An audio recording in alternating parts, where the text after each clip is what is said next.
এই মুহূর্তে সবচেয়ে বড় খবর এটাই যে শওকত মোল্লা তিনি কিন্তু ফেঁসে গেলেন। শওকত মোল্লা যেতে চলেছে হাইকোর্টে। কড়া হুঁশিয়ারি দিলেন আইএসএফ নেতা সাফউদ্দিন সিরাজি। তানাকে একটা মন্তব্য করেছিলেন শওকত মোল্লা, তিনি বলেছিলেন সোনা চুরি করে এনেছে, এবং এই দাবিতে একেবারে কড়া হুঁশিয়ারি সাফউদ্দিন সিরাজির। তিনি কিন্তু হাইকোর্টে টেনে নেওয়ার একেবারে হুঁশিয়ারি দিলেন।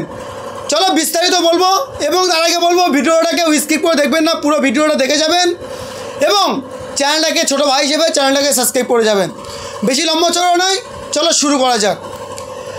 আগে কিছু বলবো যে কিছুদিন আগে ক্যানিং পূর্ব বিধানসভায় চন্দনশেট 2 নম্বর ব্লকে মাধবপুরে একটা সভা হয়, আর সেই সভা থেকে একেবারে শওকত মোল্লার কড়া বার্তা।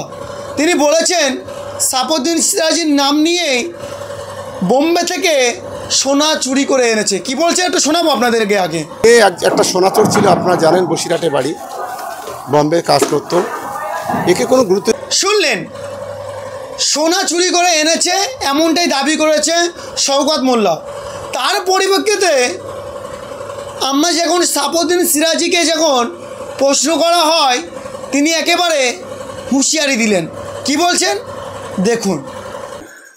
তাকে তৈরি থাকতে বলুন, তিনি যে কথা বলেছেন এর দেখা হবে কোর্টে। আত্মসম্মান নিয়ে তিনি যে প্রশ্ন আঙুল তুলেছেন এর হিসাব কোর্টে তাকে বুঝে নেব। শুনলেন, সাফউদ্দিন সিরাজি তিনি কিন্তু একেবারে হুঁশিয়ারি দিলেন যে শওকত মোল্লাকে হাইকোর্টে টেনে নিয়ে যাব। তাহলে কি শওকত মোল্লা তিনি ফেঁসে গেলেন? আরও কি বলছে শওকত মোল্লা একটু শোনাবো। আগরাটি গ্রাম পঞ্চায়েত যেখানে ওর বাড়ি, ও সেখানে থাকতে পারেনি, ওখানে চলে এসেছিলাম। আমার বাড়ি না কার বাড়িতে থাকে, এসবকে গুরুত্ব দিই না, একটা চর্চা। শুনলেন, সাফউদ্দিন সিরাজি তিনি আরও কি বার্তা দিচ্ছেন দেখুন। একটা জিনিস সত্যের অপলাপ তো করা যায় না। যে মানুষটা একাধিকবার কয়লা কাণ্ডে সিবিআই ডাকি, এখনও তার ডাকার অপেক্ষায় আছে, বিভিন্নভাবে চাকরি চুরির সাথে যার নাম বারবার জড়াচ্ছে, চুরি যার নেশার সাথে যুক্ত আছে, সেই মানুষটা কিনা আজকে একজনকে দাগিয়ে দিতে চাচ্ছে চোর হিসাবে। শুনে রাখুন, আমার জীবনের একটা অংশ কেটেছে ফুরফুরা শরীফে, যেখান থেকে লেখাপড়া করতে করতে আজকে আমি পড়তে আমি আজকে জয়েন করেছি চাকরিতে একটা মাদ্রাসায়। তারপরেও আমার নামে যে এলিগেশন লাগানোর চেষ্টা করছে, এর আইনি পথে ব্যবস্থা নেওয়া হবে, তিনি তৈরি থাকুন। একেবারে কি হুঁশিয়ারি দিলেন? যারা আত্মসম্মান নিয়ে খেলা করার চেষ্টা করছে, মিথ্যাভাবে আমার আত্মসম্মান নিয়ে আঘাত করছে, তার বিরুদ্ধে ওনাকে তৈরি থাকতে হবে, জবাব দিতে হবে কোর্টে। এটাকে আমি কোর্টে ওনাকে তুলব, এর জন্য উনি তৈরি থাকুন। এই যে ব্যক্তিগত আক্রমণ কোনো রাজনৈতিক দলের নেতার করার কি কোনো সংবিধানে লেখা রয়েছে?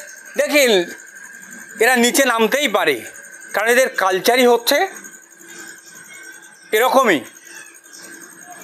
আমরা দেখেছি তিনি বিগত দিনে পীরজাদা নওশাদ সিদ্দিকীকে জঙ্গি বলে আক্রমণ করেছিল। তো এই মানুষটার মানসিকতা হচ্ছে, আমরা যদি ক্যানিং পূর্বের দিকে দেখি, আপনারা কান পাতলে শুনতে পাবেন সেই মানুষটার কর্মকাণ্ড। সেই মানুষটা কিনা অন্যজনকে দাগিয়ে দিতে ভালোবাসে। আমি মনে করি এরা নিজে যেটা করে সেটা অন্য একজনের গায়ে, রাজনৈতিকভাবে না পেরে অন্য একজনের গায়ে কাদা ছিটানোর চেষ্টা করছে। আদতেও নিজের গায়ে কালি মাখার জন্য তিনি তৈরি হচ্ছেন। এটা কি বাংলার মানুষ কিন্তু জানে তার পরিচয় কি, এটাকে নতুন করে আমাকে বলতে হবে না। মানুষের পরিচয় পেয়ে গিয়েছে, মানুষ আগামী দিন বুঝিয়ে দেবে। ক্যানিংয়ের মানুষ, ভাঙড়ের মানুষ বুঝিয়ে দেবে তিনি যে কথা বলছেন এর উত্তর কিভাবে দেবে মানুষ বুঝে দেবে।